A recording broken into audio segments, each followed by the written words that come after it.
Nararamdaman ko ito na isa ako ng tinawag ng Panginoon dahil sa panaginip ko. Yung panaginip ko nung 2002, nadudugtungan yun ng panaginip na yon. Nung nandito na ako, 2008 na, nung nabautismuhan ako. Nung nasa buhanginan ako, na sumunod ako sa Panginoon, na hindi kailanman niya ako pinansin, nadugtungan yon. Dumating pala ang punto na sumunod ako sa kanila. Gumapang ako dahil sa pagod, uhaw. Nung dumating na gumapang na ako, umiiyak ako dahil sumusunod ako sa kanya.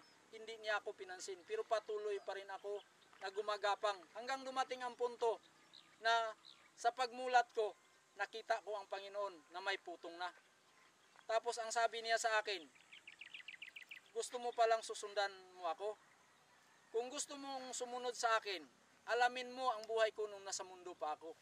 At pag malaman mo ito, sundin mo ito para makasama kita habang buhay. Kaya marami pang mga panaginip ang ipinapakita niya sa akin. Nanaginip ako ng may hagdanan mula sa taas, pero hindi mo na makita ang padulong sa taas dahil may ulap ito. Bumaba siya. Nakangiti siya sa akin. Tapos, maraming mga tao na marumi. May bata, may matanda, puro alikabok. Ngayon, naglalakad ito na nakapiring ng itim. Ang dulo nito ay pangpang, umitim na ito sa lalim. Ngayon, ang mga tao doon, pag nalaglag, hindi mo na makita. Ang sabi niya, isa sa iyong maging kaibigan, isa sa iyong relative, kasama niyan. Kung gusto mong sumunod sa akin, tanggalin mo ang mga piring sa kanilang mga mata. Kasama mo ako. Dumating ang punto na nawala siya. Palaisipan ito sa akin. Dumating din ang punto na nanaginip ako nang nasa swimming pool. Nandyan siya, nandyan ang misis ko. Sabi niya, mahalin mo ang misis mo dahil ibinigay ko sa iyo yan. Para makasama mo habang buhay at mabago ka. Tapos may nahulog doon sa swimming pool na lalaki na hindi marunong lumangoy. Iniwanan ko ang Panginoon, sinagip ko ang lalaki, tapos bumalik ako sa kanya. Ang sabi niya sa akin, ganyan ang tao pag hindi marunong lumangoy.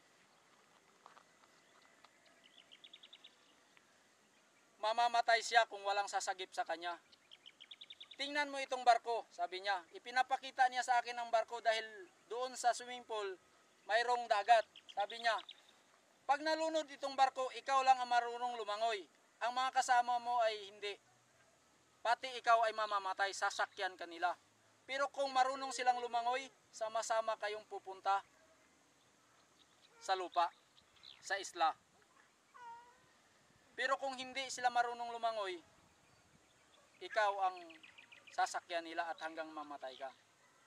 Ganyan din kung tuturuan mo sila na maglangoy. Katulad ng pagturo ko sa iyo. Kaya turuan mo sila. Doon din siya nawala. Kaya marami ang mga panaginip na halos hindi ko pwedeng isabi. Dahil hanggang sa akin na lang yun.